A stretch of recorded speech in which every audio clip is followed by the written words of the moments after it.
Hey guys, Will here with MediaPlace, and in this video we're going to talk about how to utilize batch actions. Alright, so let's go ahead and dive in and take a look. Alright, so if I select this photo here, I can come over here to the right and I can manually rename it, I can give it a rating, I can then add tags and notes. But what happens when I have multiple files, multiple pictures, right, and I want to do some actions across all of them at the same time? That's where batch actions comes into play, right? So let's say, for example, I've got these 5 images right here, right? All right, so now let's go into the batch actions and let's see what kind of things we can do with batch actions, right? So right off the bat at the top, I can see that I can batch an export, right? So if I have these 5 files, I could export them all at one time. I could zip them all together, or I could export them out all at one time as a MediaPlace package, which I could then share with multiple MediaPlace users, right? So super helpful, super powerful. We'll get into presets in a different tutorial, but that is another powerful feature that we'll talk about in a later video. All right, next up, you can rename, right? So we can get in here and we could rename files. We can add file numbers. We could add an order structure to them. We could rename them all together. So for example, let's say I have these 5 images and I want to give them a number, or like a number structure, right? So what I can do is I could, the $sign represents the original name without the extension, right? So we've got the $sign there, and the hashtag there, the number, is the progressive number, right? So let's say that I put in this symbol right here, right? And then I put a dot. So it'll basically, I have it starting with the number 1, right? Within in increments of 1. I want it to repeat in increments of 1. So 1, 2, 3.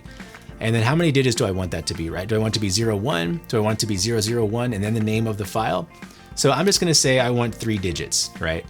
And now what I can do is I can apply that action, and now you'll see on screen that what happens is I have 001, 002, and then dot the name of the file, that the original name it was. All right, so it's a pretty cool and powerful feature inside of batch actions, right? So now what if I wanna replace the original file name with something different? All right, so I can come back into my actions here, and I'm gonna go ahead and take away my numbering system there, because all I wanna do is apply an action to replace the original file name. All right, so I'm going to click add replacement, and then all of my images right now are named image. So I'm gonna say replace image with, and we'll call all of these city. All right, so now if I apply actions, you'll see that my number structure stayed and it all changed from image to city, right? So it's a super helpful way to rename files all at one time, so you don't have to sit there and manually go one by one. You can batch action that and get them labeled and numbered up all in one time. All right, so now let's look at what else we can do. All right, so we've talked about renaming. Now we can add tags as well, right? So let's just say, let's go back to our library here and let's go ahead and select some of these SVGs, right?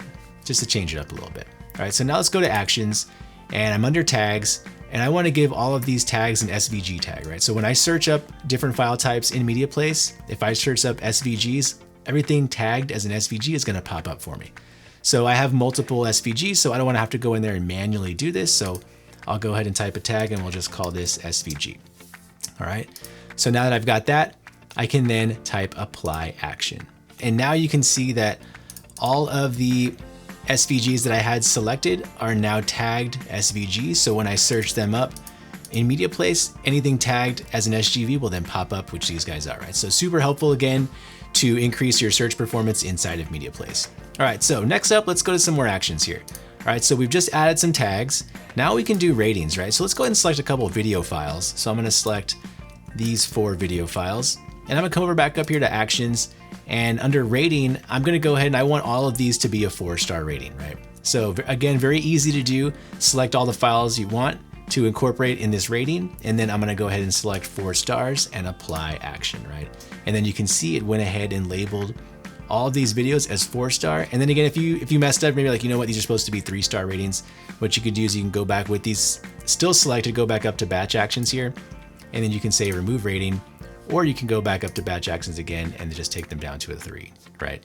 Apply action again, and it changes it for you. So super helpful, super powerful batch action inside of MediaPlace. All right, so let's go over to actions. The next thing we have is we can do things with images, right? So if I select images, you can see that we can convert them, resize, flip, rotate, make adjustments, filters, and use watermarks. All right, so let's go ahead and select some images again, and let's get this going. So I'm gonna go ahead and select these 5 images again, come over here to batch actions, and then I'm on images now, and so convert. So what I can do is I can convert them either to JPEGs or PNGs, right? So let's just go ahead and select PNG. And now I have the opportunity to go ahead and compress this a little bit. Maybe I want a smaller file type, so I could take this down maybe to 50% if I want to. And then I can save it as a new file. So it'll save it with the existing JPEGs, or I can overwrite my JPEG and just save everything as a PNG, or I can export out as standard files, or I can zip them up for space saving purposes, right? So let's go ahead and save new so you can see how this works. All right, so it's got the task in progress, and it went ahead and it's processing it here in the bottom right corner. You can see it's got 2 pictures left, and it's got a nice little progress bar to let me know where MediaPlace is during this process. And you can already see as it's populating in, there they are. The top row here, it created all of these PNGs out of the JPEGs from below. So super quick, super efficient way to make some file conversions on the fly. So you can batch process all of those at one time as opposed to doing them one by one. All right, so let's go back into batch actions and let's go down to resize now. So let's say that I want to make these pictures that I have selected, I want to make them thumbnails. So what I can do is I can maybe say, let's go 300 by 300, right? And you get this note, right? If you specify just one dimension, the aspect ratio will be preserved, right? So if I left this blank, it'll take the 300 and then it'll preserve the aspect ratio of that image based off of whatever my number is in this first box, right? So it's a pretty cool feature there. Now, if I don't do that and I want to manually type it in, it will be cropped based on the following options, right? So I can choose the method here, right? So you have 3 options: cover, contain, and stretch. And then you can hover over this info button and it'll tell you what it is the cover means. Part of the image is cut out. Contain will give you the image is contained inside a new size and a background is added. And then you got stretch. The image is stretched to the file to fill the new size, right? So different methods here, and then you can choose whether you want it to be centered, left, right, bottom, based off of the preference that you choose. So for me, I'm gonna go ahead and leave this empty because I want MediaPlace to preserve my aspect ratio for me based off of my initial 300 pixels here. And then if I don't want it to resize, I have a checkbox here, right, that says don't resize if smaller. So if it's smaller than these dimensions, it's not gonna resize it, right? It just can't do it. All right, and then you have the ability to save as a JPEG or PNG, and then I can adjust the quality again. I could take this to 50, let's just go to 100%.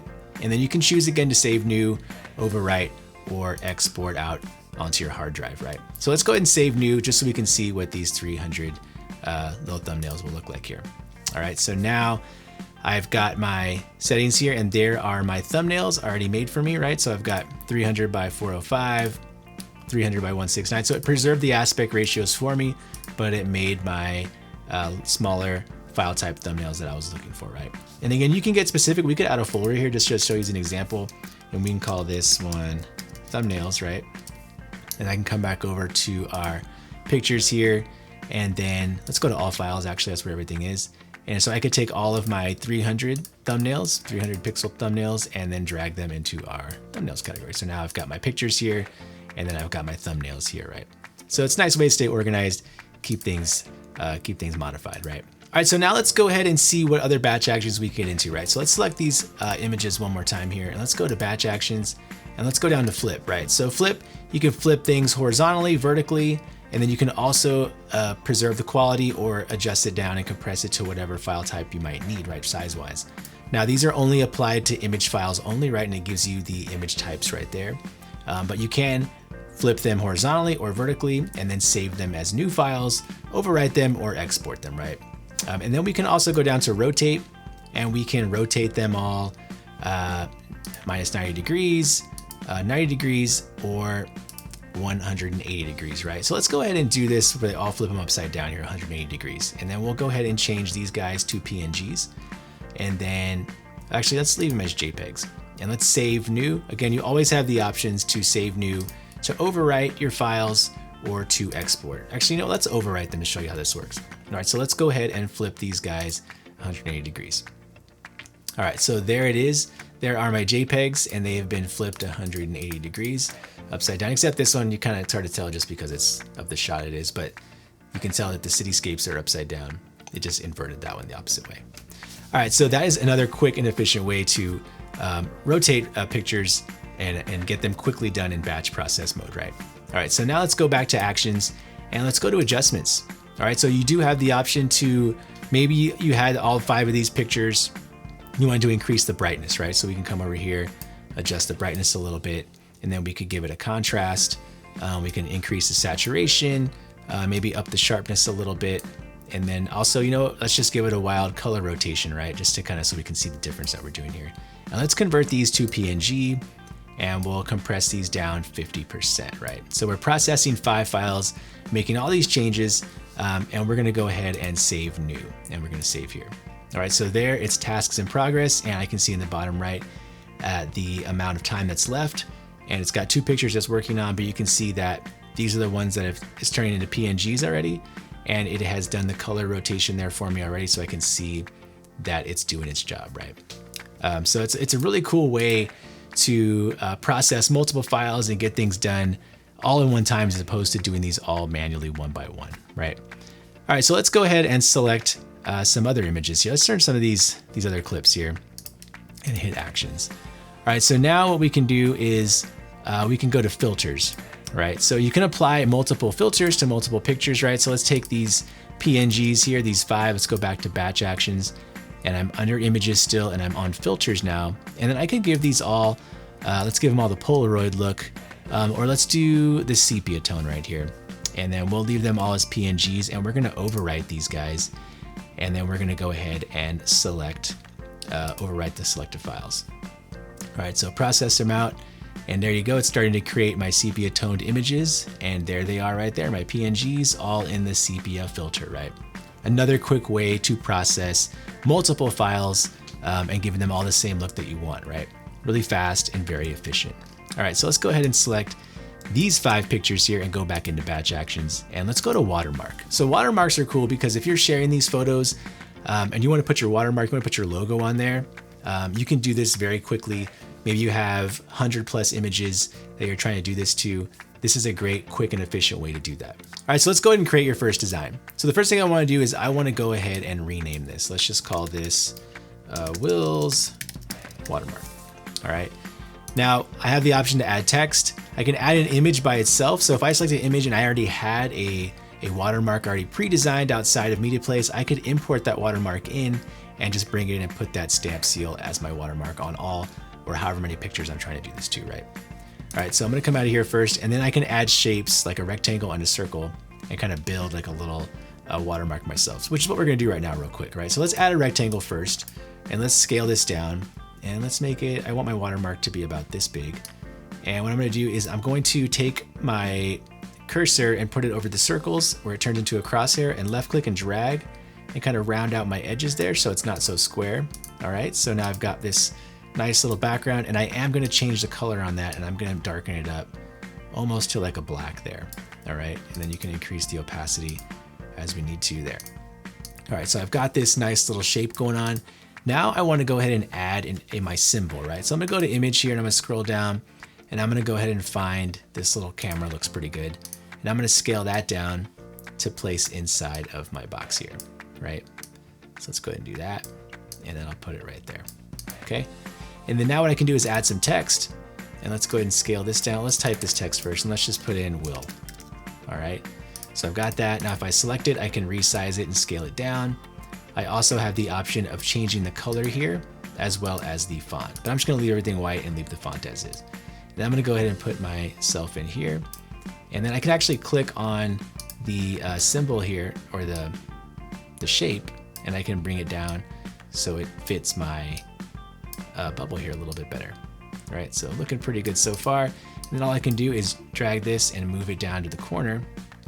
And so now I've got my nicely created watermark, right? Now, obviously, if you have better designs and you have your own stuff, you can bring that in and bring up the professional quality even more, right? So I'm gonna go ahead and save this design, right? Now it's saved.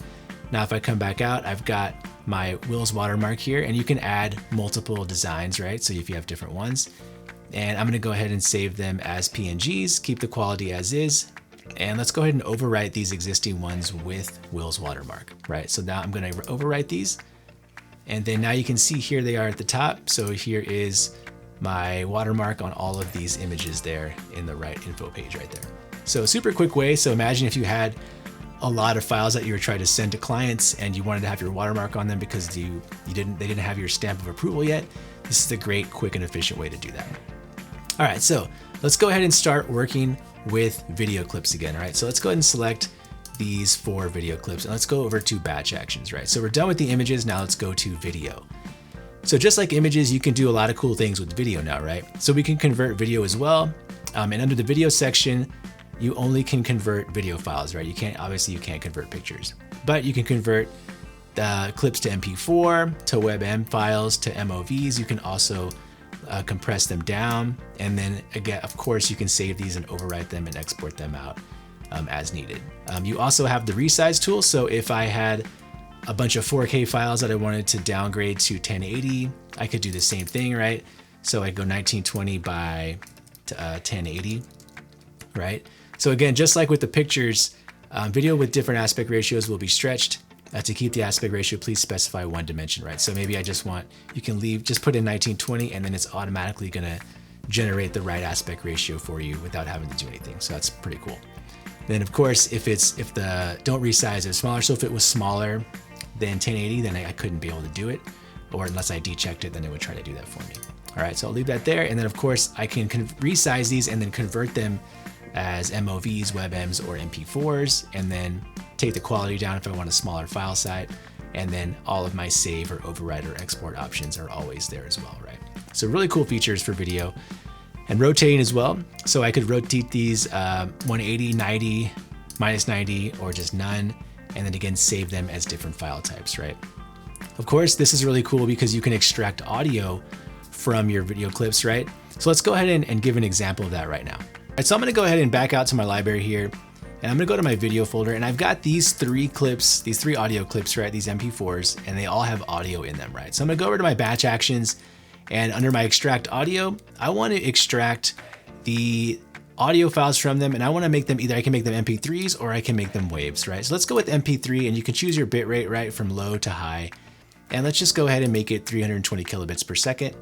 And let's go ahead and extract them as an MP3 and save them as additional files, right? So I don't wanna overwrite them. I don't wanna export them to my hard drive. Let's just go ahead and save them in that same folder. So let's go ahead and save here. And so there you can see it processed them out. So there are my video files, and here are the audio files that are associated with those video clips, right? So really fast and efficient way to grab audio. Maybe you have a bunch of podcasts and you just need to get them just the audio only, a video podcast, but you just want the audio to upload to different streaming platforms as audio only files. You can do that quickly and efficiently inside of MediaPlace. All right, so let's go back into, let's select these audio files here. Actually, let's click on these video clips right here. And I want to go back to batch actions, and I'm gonna work my way down to watermark, right? Now I can choose which watermarks I want, right? So I'm gonna use my watermark that I created for the pictures that I had, but you can also manage your designs, and you can add a new watermark and create more or add multiple designs as you go, right?